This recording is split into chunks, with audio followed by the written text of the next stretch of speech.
No.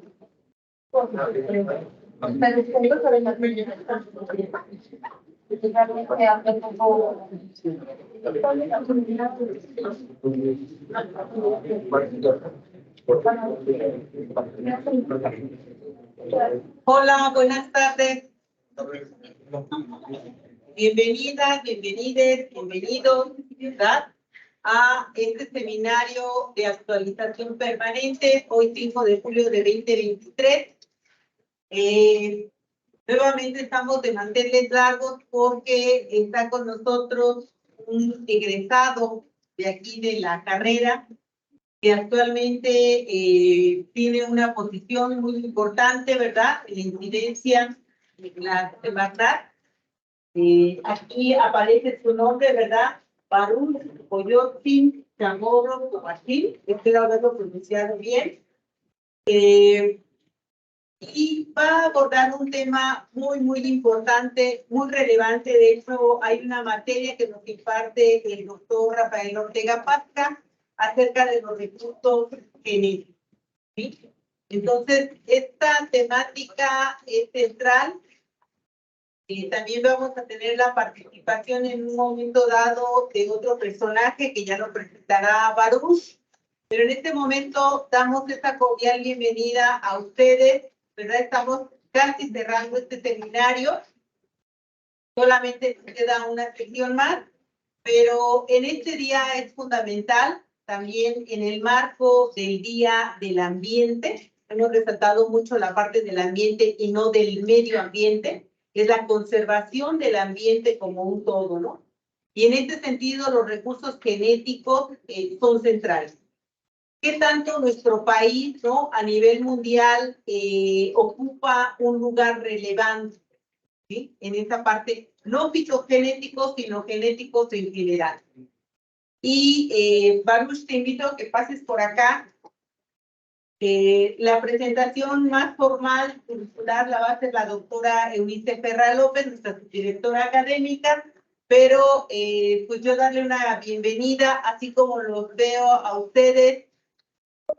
Hoy estudiantes, ¿no? Me da mucho gusto ver a un profesionista, a un maestro en ciencias, en un área muy relevante, muy consolidado. Ojalá que en algún momento dado nos digas un poquito de tu trayectoria, ¿no? ¿Cómo fue que te enfilaste en esta situación? Que motives a los compañeros también.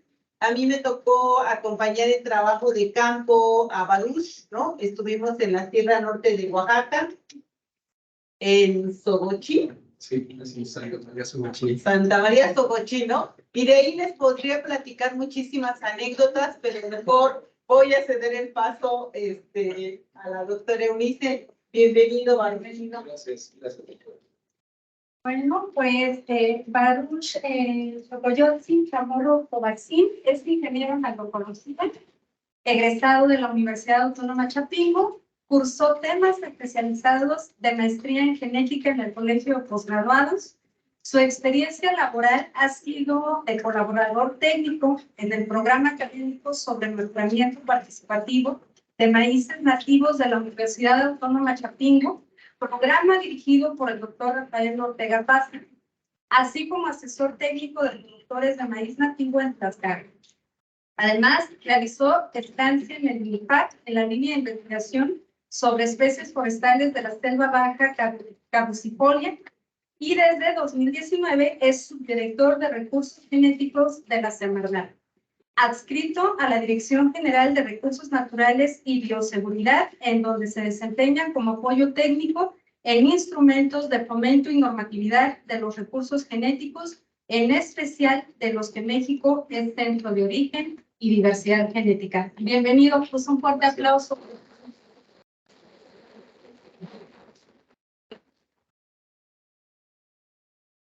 Me siento en casa, con los profesores, con ustedes, con la comunidad de agroecología. Y me siento muy bien porque es parte, ¿no? de retribuir un poco y el agradecer a los profesores que formaron parte de, pues, de la información normal de la redundancia. Pero, pues, la plática va a ser un poquito de mi trayectoria, de lo que he hecho, sí, pero también de la política que se está implementando en cuanto a la protección de los recursos genéticos. Por favor, bueno, estos son tres grandes rubros que voy a abordar el día de hoy y que, pues, con paso del tiempo, pues, se van a desarrollar, se van a ir desarrollando. Igual, si tienen alguna duda, me imagino que al final va a haber un proceso de preguntas y respuestas. Y bueno, en general es esto. Sigue, por favor. Bueno, el eje rector de la política en este momento para la protección de los recursos genéticos se basa en un axioma biocultural propuesto por el doctor Víctor Manuel Toledo, que es básicamente, si queremos proteger la biodiversidad, debemos proteger, pues, las culturas, los pueblos indígenas, quienes desarrollan y han desarrollado durante miles de años los recursos genéticos, los han domesticado, y es importante ver este nuevo paradigma que se refuerza porque en México es rico culturalmente al ser un sitio de domesticación, al tener más de 300 variantes etnolingüísticas y al ser uno de los países megadiversos. Esta confusión le llama ECAR, el doctor ECAR, el patrimonio biocultural. La que sigue. Ahora sí vamos a entrar en materia sobre los diferentes apartados. Me voy un poquito rápido. En el contexto mundial que tiene que ver con los recursos genéticos, es forzosamente hablar de los tratados internacionales que hacen referencia a estos. Por ejemplo, el convenio sobre la diversidad biológica, que seguramente ya lo vieron en el curso, los que ya llevaron el curso del doctor Pascal, vieron esto del convenio sobre la diversidad biológica que se firmó en 1992 y que de este se desprenden dos protocolos. El protocolo de Cartagena, que tiene que ver con organismos genéticamente modificados, y con el protocolo de Nagoya, que es específicamente sobre recursos genéticos. El siguiente tratado internacional es de la FAO y es el famoso TIRFA, el Tratado Internacional de Recursos Fitogenéticos para la Alimentación y la Agricultura, que si bien México no es parte, en la práctica sí lleva a cabo ciertas pues, disposiciones de este tratado. Ya después lo vamos a ver. Y el convenio, hablando en otro bloque de tratados internacionales que tienen que ver con la propiedad industrial, es el convenio UPOV, que se refiere a las, no sé si han escuchado hablar sobre la ley de variedades vegetales, la pugna que ha habido para que México no se adhiera al Acta 1991. México es parte del Acta 1978 y es de variedades vegetales, que son recursos genéticos y final de cuentas, y la Organización Mundial de la Propiedad Industrial, que hay un comité sobre recursos genéticos y sobre conocimientos tradicionales tipo folclore.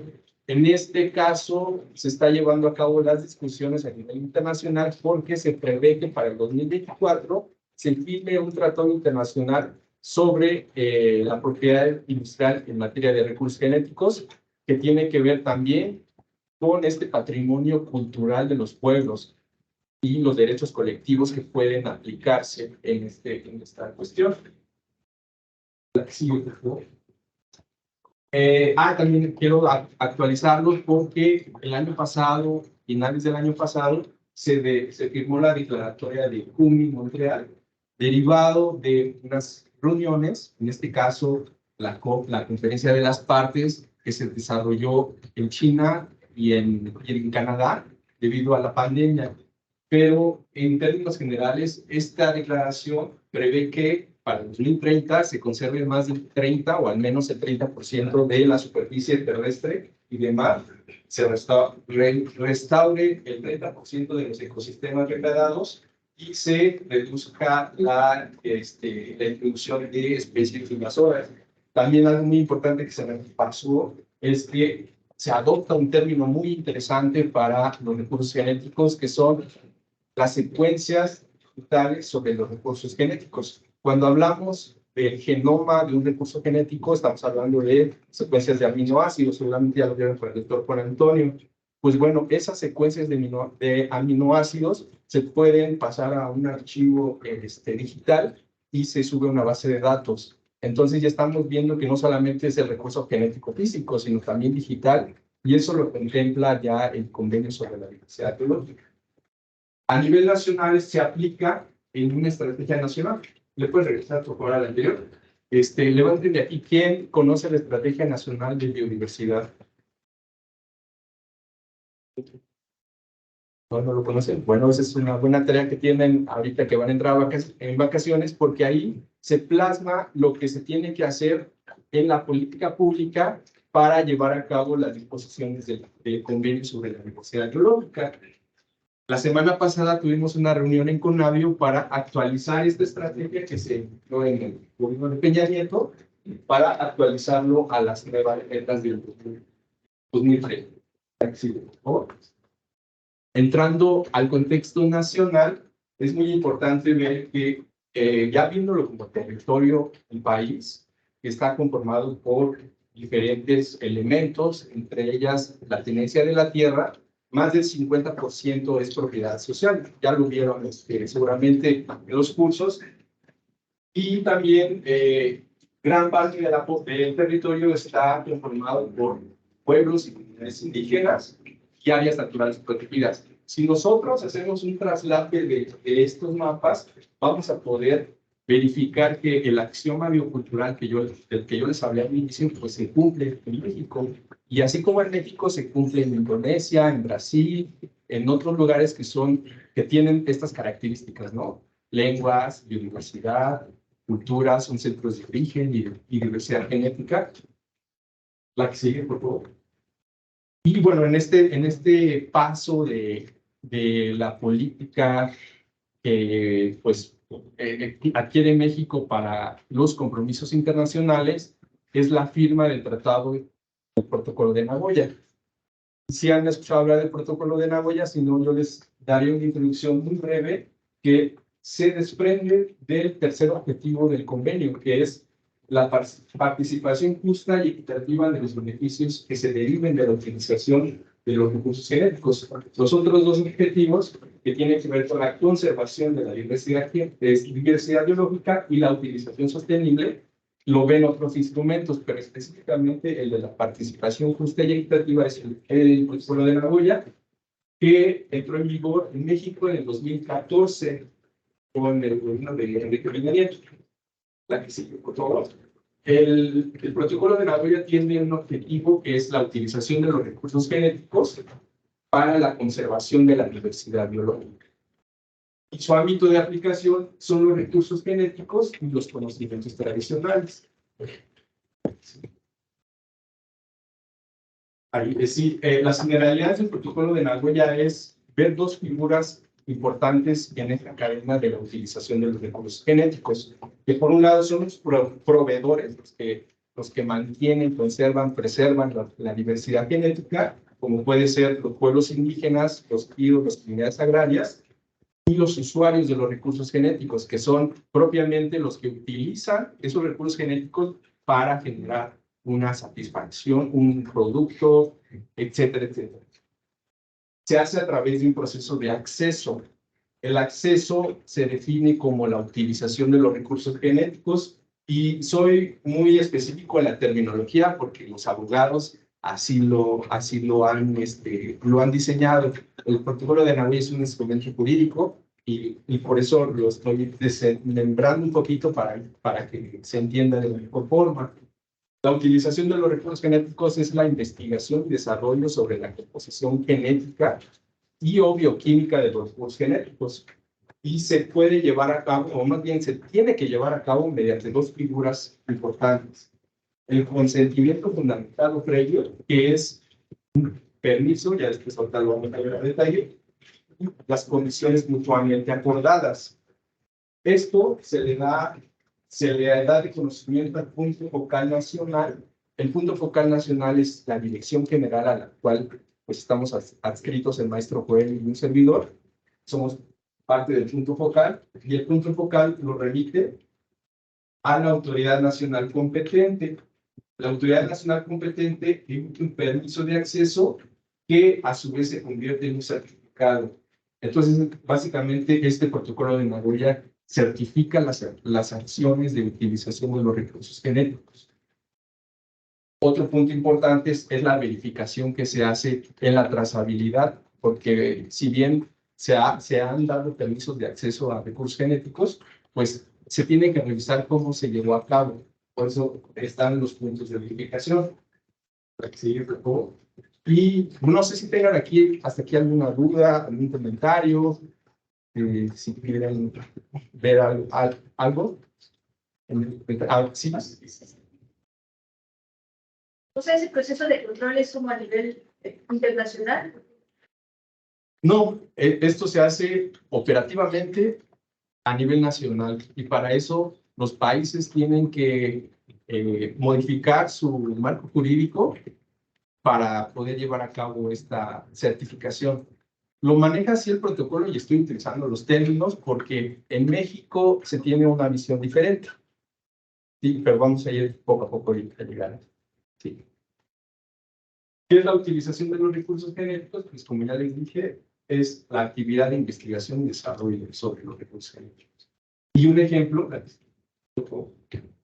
de ellos es la iniciativa de Código de Barras. No sé si ya lo han escuchado. Una iniciativa internacional que tiene por objetivo mapear la diversidad genética y darle un código de barras por especie para tener un inventario mundial de la diversidad genética. Y otro ejemplo es la bioprospección, propiamente dicho, porque muchas empresas utilizan los recursos genéticos para hacer productos comerciales, como en este caso el Bayer, que tiene un producto que se dice llamar de 100% de ingredientes naturales. Obviamente eso llevó un proceso en un laboratorio para extraer las moléculas de la planta o las plantas y generar un producto comercial. El recurso genético se desprende de un término más amplio que es el material genético, y este es comprendido como todo material de origen vegetal, animal, microbiano o de cualquier tipo que tenga unidades funcionales de la herencia. Es decir, nosotros al utilizar las micorrizas, los Azospirillum y los demás consorcios microbianos, también estamos hablando de recursos genéticos que se pueden generar productos, ¿no?, para la agricultura. Este material, el material genético que tiene un valor real o potencial, es decir, ya para generar una satisfacción al hombre, ya pasa a ser un recurso genético. Y aquí está la definición del Convenio sobre la Diversidad y la de GEPA, la Ley General de Equilibrio Ecológico y Protección al Ambiente. Y entonces, bueno, aquí vemos el ejemplo, tenemos a la diversidad. Y hay una rana, no sé, hay más un aguilar, pero resulta que hay una rana en Australia, la Rheobatrachus silus, que le llaman la rana incubadora, que incuba a sus crías en la boca y sus ácidos gástricos no los deshacen, no deshacen los huevecillos. La que sigue. De este recurso, de esta rana, se pudo sintetizar la enzima para generar un producto, la ranitidina, un producto que ya está, por cierto, prohibida, pero es un ejemplo de cómo de una rana se pudo obtener un producto. Y ese producto se le llama derivado, y el derivado es un compuesto bioquímico que es producto de la expresión genética o metabólica de los recursos genéticos. Y los fines de la utilización de estos recursos genéticos, pues está la investigación básica, que es para ampliar el conocimiento de las especies, la investigación aplicada, que ya es para generar productos, la cuestión de la agricultura, entre otros, y la comercial, que es ya para generar productos que generen lucro. Y bueno, aquí hay que diferenciar también lo que es ámbito del protocolo de Nagoya, porque no todo lo que se hace es acceso a recursos genéticos. ¿Qué es el acceso? Pues es la obtención, ya sea desde ir a la selva, ir a las comunidades, extraer esos recursos genéticos para la utilización, para hacer esta investigación que les acabo de comentar. Pero ¿qué no es acceso? Puede ser una colecta científica que sea nada más para fines de enseñanza, para medir, para cortar semillas y también para pues, todo lo que tiene que ver con el uso tradicional que se le dan los recursos genéticos. Eso no es acceso. Y aquí viene la figura, las figuras importantes del protocolo de Nagoya, que aquí en México se quiere cambiar ese esquema mercantilista, porque a fin de cuentas, pues el protocolo de Nagoya responde a la protección de los recursos genéticos en el sentido de que se ha hecho biopiratería en el mundo. En México está el ejemplo del barbasco, que es una de las plantas muy importantes para la generación de esteroides para evitar el embarazo. En su momento, en México hubo un saqueo tremendo de barbasco y pues no se le retribuyó a las comunidades donde se encontraba el barbasco pues esos beneficios. Prueba de ello, creo que hubo un organismo gubernamental que veía la bioprospección del barbasco. El maestro Hernández, que creo que ahí estuvo colaborando él y otros más. Y entonces el consentimiento es el permiso que otorga el protocolo de Nagoya lo maneja como el país o las autoridades competentes antes del acceso a los recursos genéticos, pero también los pueblos indígenas y las comunidades locales lo hacen a través de una consulta previa, libre e informada. Cuando se ve que el recurso genético genera un producto comercial, se hacen como acuerdos, como convenios, que se le llama condiciones mutuamente acordadas, que es un acuerdo alcanzado entre los proveedores de los recursos y los usuarios en condiciones y cómo se va a llevar esa utilización y bajo qué términos, ¿no? Y incluso también se ve lo de los porcentajes de retribución si hay algo comercial. Sí. En México, el protocolo de Nagoya se ha aplicado, bueno, se ha llevado a cabo con organismos de la Administración Pública Federal. El caso de la Semarnat, la Dirección General de Recursos Naturales y la Seguridad, la cual la doctora Adelita San Vicente es la titular, pues es el punto focal nacional. Y ya después, dependiendo de cuál sea el recurso genético, va a ser medio ambiente, la SADER, pueblos indígenas y salud. En términos generales son las autoridades competentes. Y en México hubo un periodo medio extraño, político, por decirlo así, de 2015 a 2018, en donde se pretendió impulsar la implementación del protocolo de Nagoya en México a nivel nacional, pero sin hacer consultas, sin ir a las universidades para promocionar, para informar, para ver las implicaciones que lleva a cabo implementar este tipo de protocolo, de tratado internacional. Diría el doctor Argueta, no sé si conoce al doctor Arturo Argueta, decía, el protocolo de Nagoya es como un cuchillo, lo podemos agarrar el cuchillo del mango o del filo, dependiendo de cómo sea la política pública, la visión que se tenga en el momento, es como se debe de implementar. Entonces pensamos que ahorita es un tiempo muy importante para poder generar el análisis, el debate entre la comunidad universitaria, en los pueblos indígenas, ustedes que van mucho a los territorios, por ejemplo, también compartir la información con ellos. Y bueno, hubo medidas jurídicas, se llevaron a cabo intentos de leyes, reglamentos que no se llevaron a cabo, y medidas administrativas, dentro de las cuales destaca la emisión de 8 permisos de acceso a los recursos genéticos. Entonces, sí, estos 8 permisos están clasificados, así. Fueron 6 para productos vegetales, 1 para microorganismos, y otro para tanto vegetales como microorganismos. Se vio involucrado México, Japón, España, Estados Unidos. 5 los otorgó la Dirección General Forestal de Semarnat y 3 lo otorgó la Zagarpa en ese momento. La que sigue, por favor. Y aquí hay otros ejemplos de casos que pueden ser potenciales para el acceso. Se está estudiando microorganismos que actúan simbióticamente con mejillones, con pepinos de mar y con esponjas. Estos microorganismos degradan hidrocarburos. Entonces, los microorganismos servirán posiblemente para la bioremediación de espacios contaminados por estos productos, los hidrocarburos.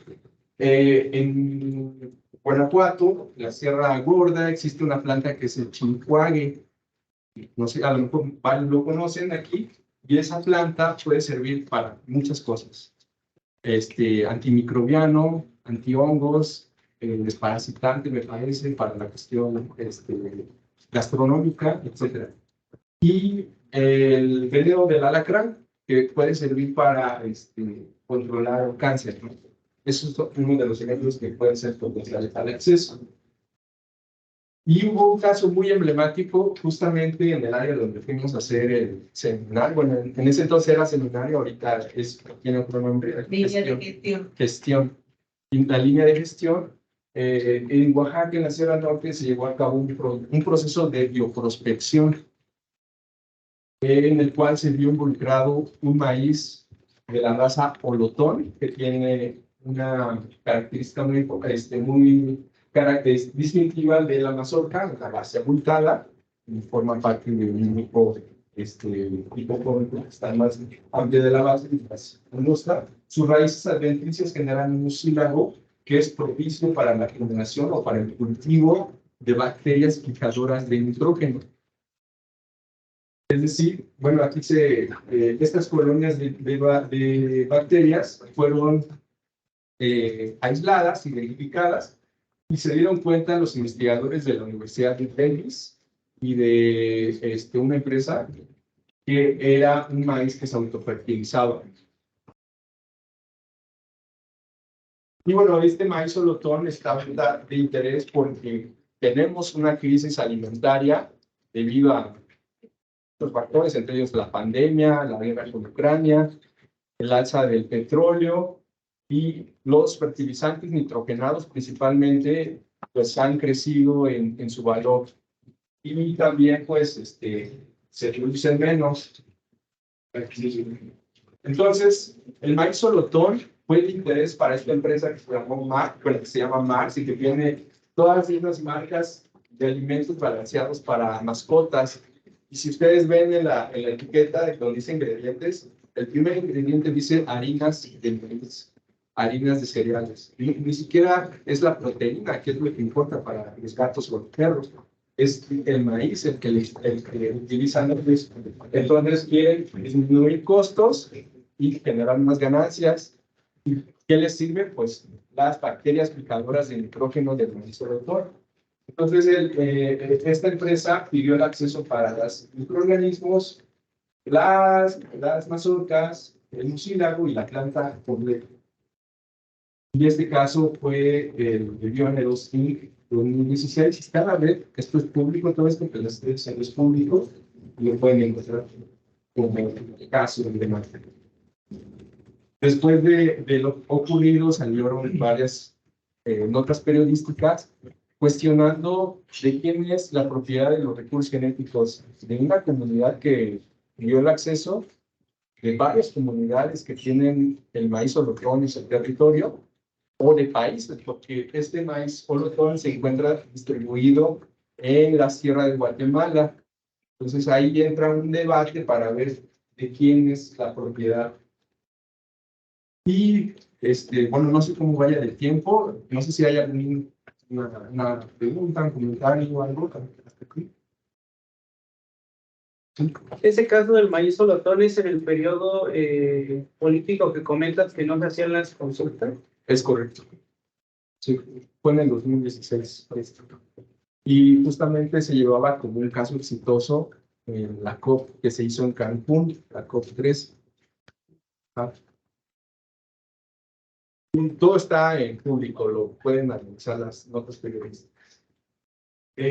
¿Cuáles son las consideraciones que nosotros tenemos respecto a este tema tan interesante es que no hay un marco regulatorio específico para, como su nombre dice, valga la redundancia, regule las actividades que pueden haber en esta negociación.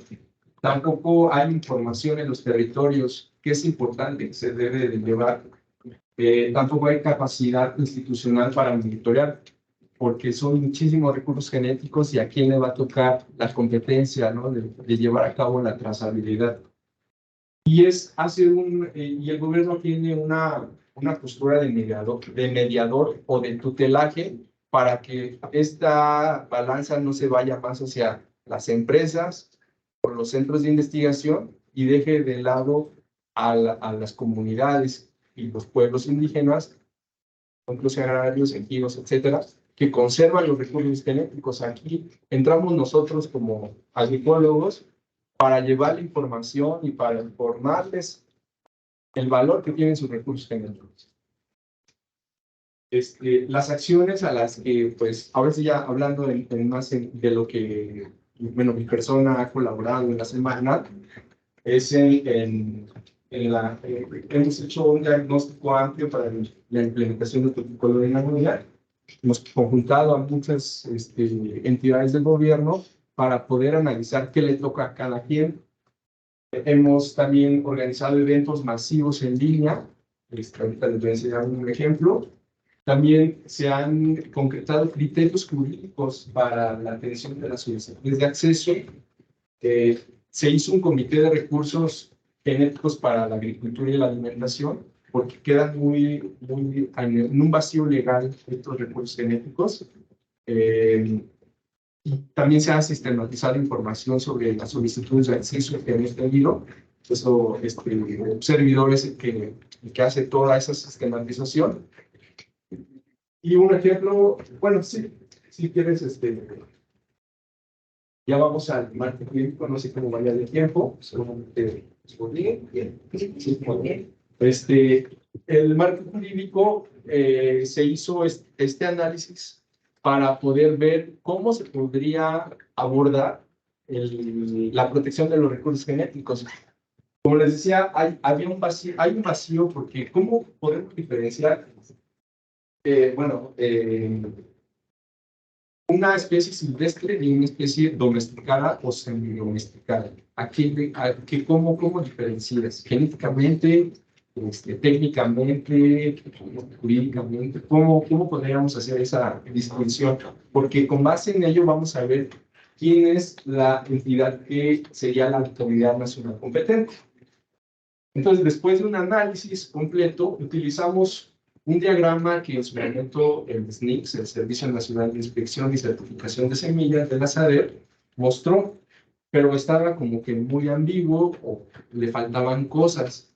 Utilizamos de base su esquema y nos dimos a la tarea de analizar que las especies silvestres son de competencia del medio ambiente y de pueblos indígenas, las especies domesticadas ya en la agricultura, pero esta base, que es lo importante, porque eso es lo que debemos de conservar, tiene que ser lo fundamental en la política pública. Aquí deberíamos enfocarnos y aplicar el protocolo de Nagoya para estos dos niveles. El siguiente nivel, que son variedades de uso común, de acuerdo a la Ley Federal de Producción y Certificación de Semillas y la Ley Federal de Fomento y la Producción al Maíz Nativo, de las variedades de uso común como las variedades que utilizan las comunidades, ¿no?, propias de su vida cotidiana, de sus usos tradicionales. Y finalmente, en la punta de este triángulo se encuentra la propiedad industrial, los derechos de obtentor a las variedades vegetales o las patentes, que sí, como, bueno, el marco regulatorio en México dice que se pueden patentar microorganismos. Los organismos vivos tal cual están en la naturaleza no se pueden patentar, pero si tú le haces una modificación, ahí es posible que esté sujeto a un derecho intelectual. Pero la base, lo importante, como les comento, pues es esto, ¿no? Y bueno, también esta plática es para iniciar este proceso de información. Queremos iniciar en Apingo y también ir a otras universidades, ir con los investigadores, porque los investigadores son los que llevan a cabo el proceso de bioprospección, pero no tienen códigos de conducta o no conocen cómo se debe de llevar pues digámoslo así, proceso de actuación cuando hacen la bioprospección. Entonces, se pretende que en esta campaña educativa se hagan talleres, foros de discusión, una estrategia de comunicación amplia, concursos virtuales y talleres participativos en los territorios en la medida de lo posible. Y aquí hay dos ejemplos. En el 2021 se hizo uno de la bandera Shiva y un coloquio internacional sobre recursos genéticos, donde estuvieron todas las voces que pudimos invitar, pueblos indígenas, investigadores, gobiernos, incluso de Costa Rica, de Perú, y funcionarios públicos que estuvieron participando. Aquí está la liga, y esto precisamente se quiere llevar a debate para poder construir de manera colectiva la política pública en torno a la protección de los recursos genéticos. Finalmente, ya con esta concluyo, para que si hubieran algunas preguntas, queremos lanzar este curso virtual con ustedes para que puedan tener más detalle de lo que es el protocolo de Nagoya, los recursos genéticos, consentimiento, las comunidades indígenas, etcétera, etcétera, en un curso virtual que tiene 6 módulos y que cada módulo tiene un aproximado de 6 horas aproximadamente. En total serían 36 horas efectivas del curso. Se genera obviamente una constancia de valor para ustedes, para su currículum, y bueno, ver la posibilidad de cómo nos podríamos coordinar, doctora Virginia o algo. Ahorita va a dar más información en la web para hacer este curso. Pues, de mi parte sería todo, y muchas gracias por su atención. Si hay dudas, si hay comentarios, adelante. Gracias por la presentación.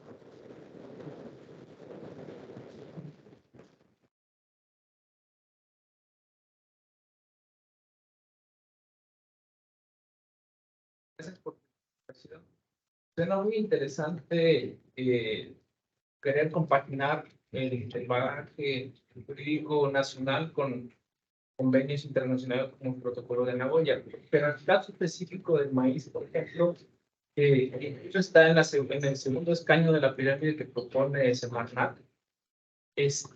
La Ley Federal de Protección a Maíces Nativos establece áreas en donde no se pueden sembrar transgénicos, que son como centros de origen, o más o menos áreas donde se cultiva, donde hay agricultura que está cultivando maíces nativos. Y esa ley, recientemente aprobada el año pasado, dice que ahí cerca no se pueden sembrar maíces nativos.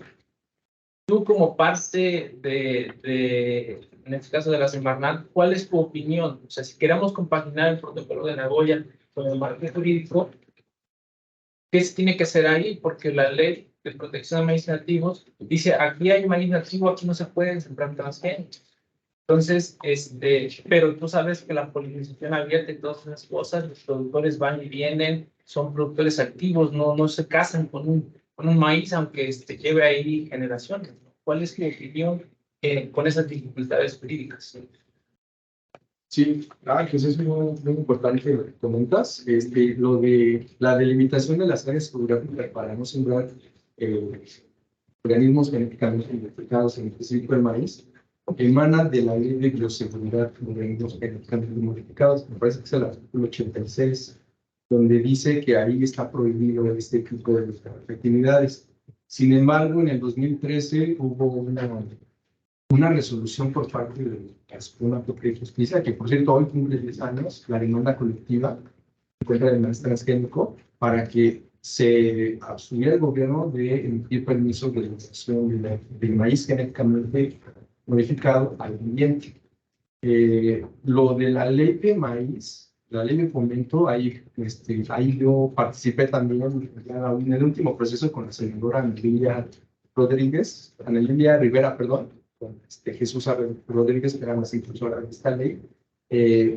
Ahí es algo controvertido porque si tú delimitas un área donde se siembra maíz nativo, pues es complicado, ¿no? Porque, es dinámico. Un año puede sembrar aquí, pues no, por diversos factores, ¿no? Ambientales, socioeconómicos, etcétera, etcétera. Entonces sí es controversial. El problema también es que las políticas públicas van enfocadas en una área delimitada para los apoyos, recursos, sí, proyectos, etcétera, etcétera. Entonces, eso es lo malo de la política pública, de lo cual yo estoy en desacuerdo, pero pues así lo piden los abogados, ¿no? Entonces, es algo que sí se tiene que cambiar ese chip en los servidores públicos para poder hacer políticas públicas más integradoras, que no solamente se enfoque en una superficie delimitada. ¿Alguien más?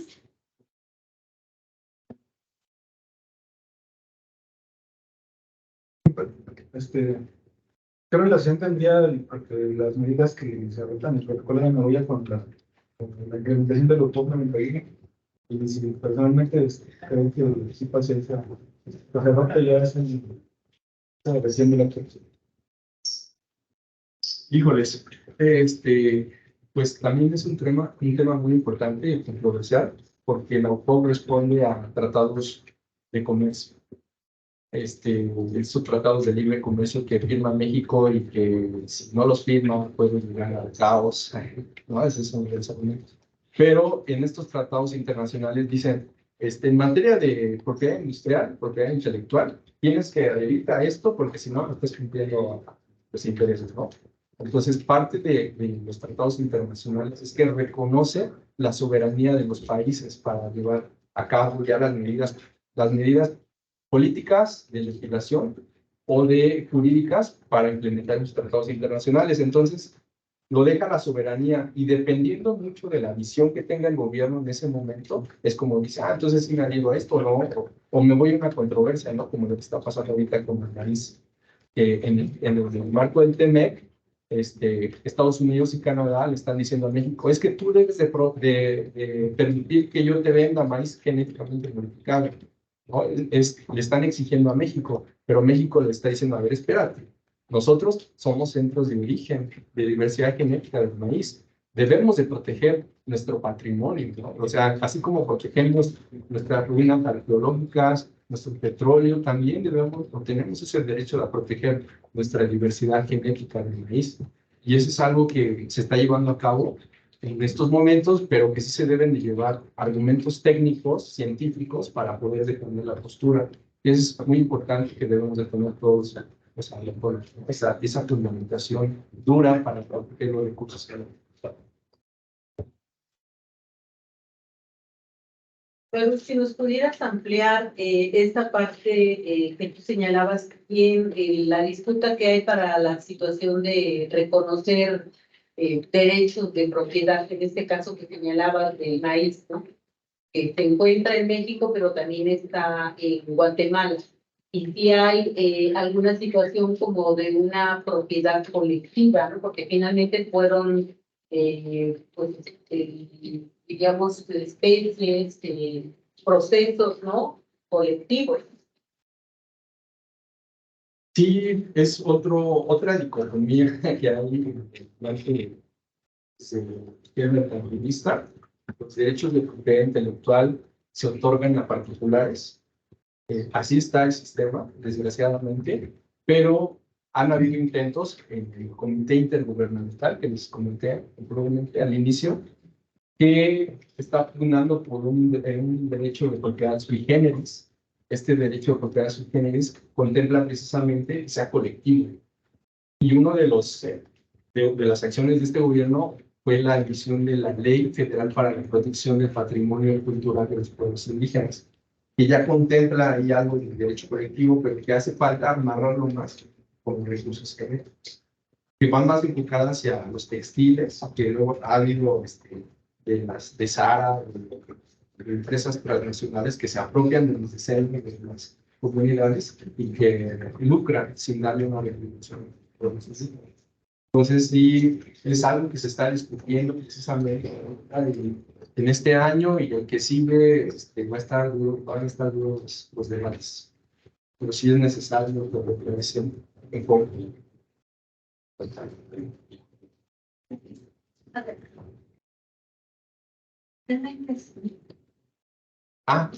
Bueno, y ya le doy, si ya no hay más preguntas, le doy la voz al maestro Joel Rojo, que es el director de Biodiversidad y Recursos Genéticos en la mirada que usted ha escrito, para que le hagan un mensaje complementario. Muchas gracias. Muchas gracias.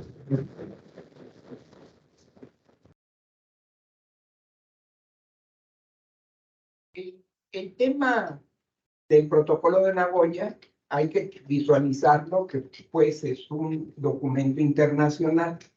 Y ese documento internacional que puede de momento estar muy lejano de algunas de las actividades de campo, es algo que incide.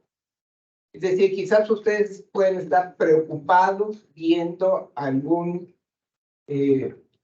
planta en su crecimiento y dicen, todo lo demás no me interesa, las leyes no me interesan, los tratados internacionales menos me interesan. ¿Qué tienen que ver con el crecimiento de mi planta, con mi experimento? ¿No? Sin embargo, el mundo en el que estamos viviendo es ampliamente complejo. Que lo que está atendiendo en foros internacionales les puede tener incidencia en su investigación de tesis, por ejemplo.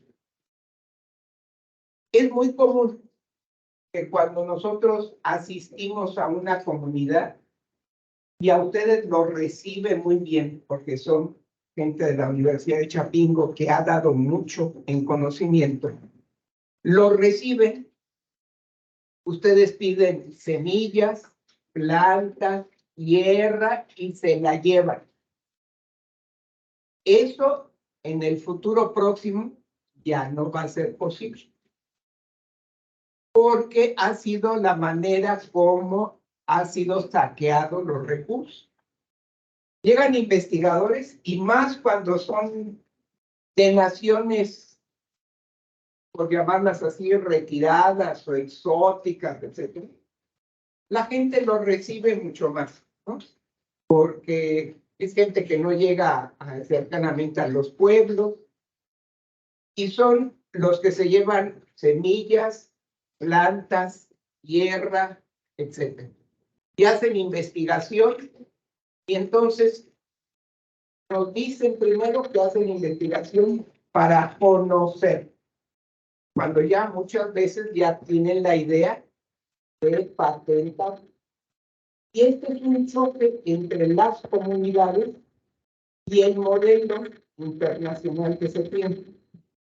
Este choque significa que mientras los pueblos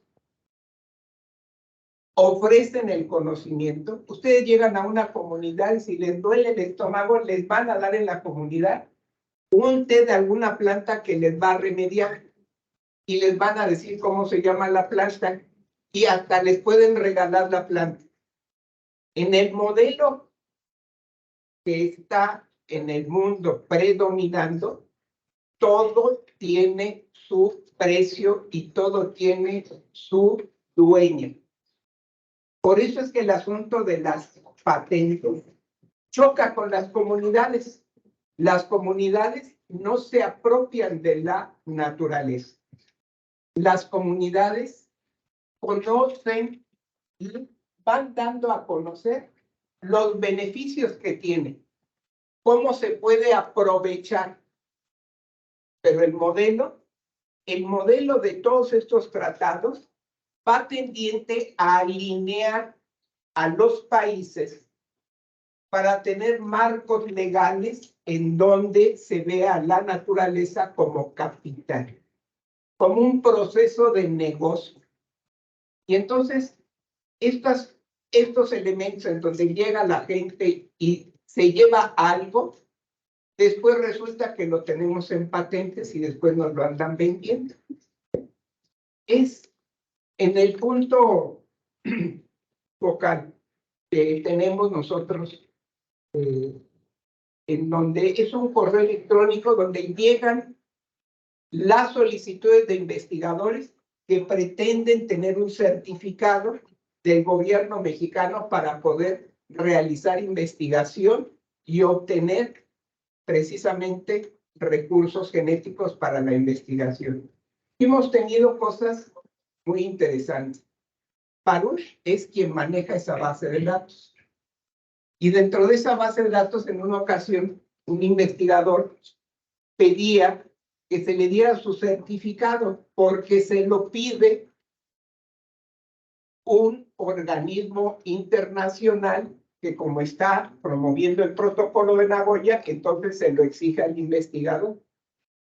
Y entonces nos señalaba que estaban investigando unas aves migratorias, pero no dan mucha información, entonces les pedimos mayores datos. Y entonces nos dijeron que tenían 500 pájaros en Alemania. Nuestra sorpresa es cómo se llevaron 500 aves de México a Alemania.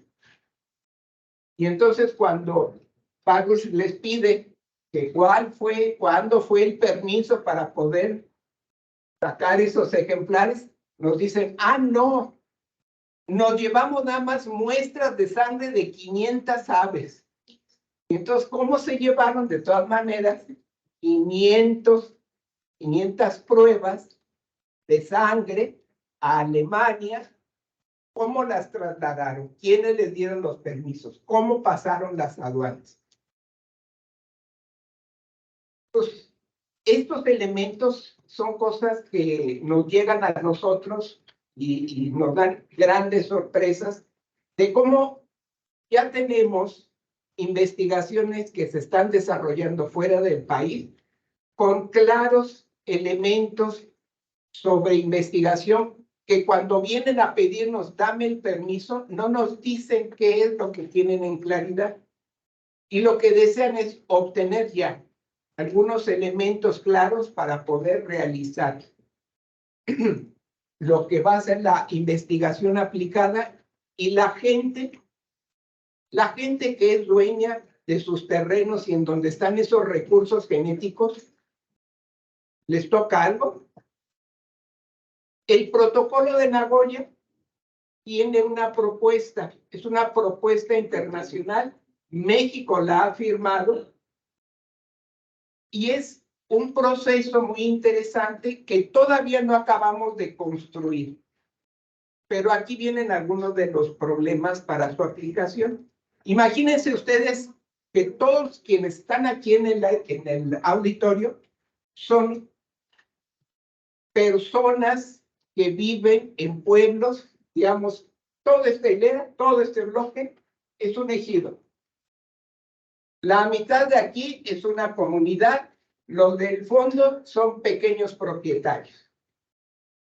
Y encontramos un recurso genético, una planta, una rana, y está en toda esta zona. Y entonces el investigador, ¿a dónde creen que pueda ir a pedir permiso de colecta? A la propiedad privada, pero no a todos. Me voy con uno. ¿Sí? Y con ese hago la investigación, patente, y entonces le digo, mi compromiso es con él. Todos ustedes no. Ese es uno de los problemas. El protocolo habla en términos generales. Cada país lo tiene que ir adecuando a su realidad.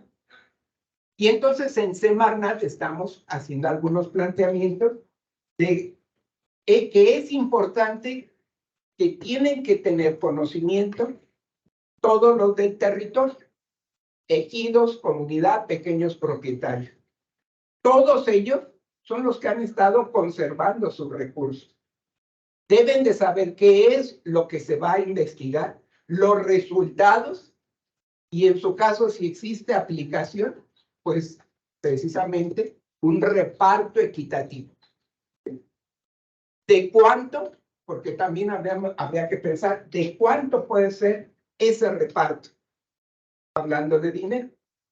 Las comunidades, cuando se hablan de este tipo de temas, a ellos no les importa el dinero, pero a los de afuera sí. La experiencia que se tiene es que cuando se habla con los pueblos, la gente no dice quiero dinero. La gente dice que me reparen la escuela, que me reparen el camino, queremos mejorar el panteón. Esas son las necesidades. Es una visión distinta el modelo de los tratados.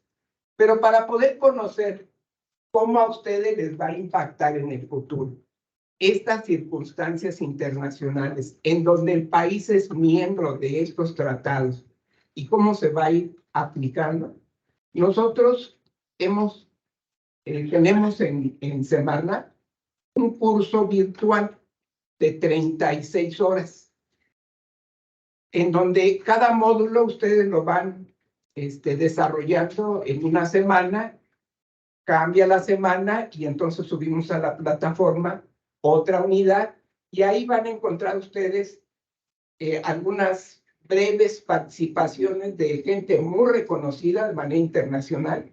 Ahí hay lecturas, no tienen que irse a otros, ahí están las lecturas, ahí van a encontrar ustedes su esquema para acreditar que van aprendiendo. Va a haber un chat también de poder intercambiar opiniones y al término se extiende una constancia entre Semarnat y la Universidad de Chapingo. Entonces, eso es lo que estamos ofreciéndoles, que ustedes a través de sus profesores puedan organizarse para realizar o cursar ese curso de 36 horas y ampliar el conocimiento sobre este tipo de temas. Les queremos agradecer mucho su recibimiento aquí por parte de nosotros que venimos de Semarnat y pues muchísimas gracias y enhorabuena porque nos han recibido y a mí me da mucho gusto que un egresado de aquí no solamente está viendo temas en lo que se refiere a lo que es un tratado internacional. Baruch es de la gente que está aportando información, investigación para las negociaciones en el caso del maíz. Pues a mí me da mucho gusto que cuando veníamos para acá le dije, usted es el que expone, es su lugar de salida, su formación, ahí menos usted tiene que estar. Muchas gracias a todos ustedes por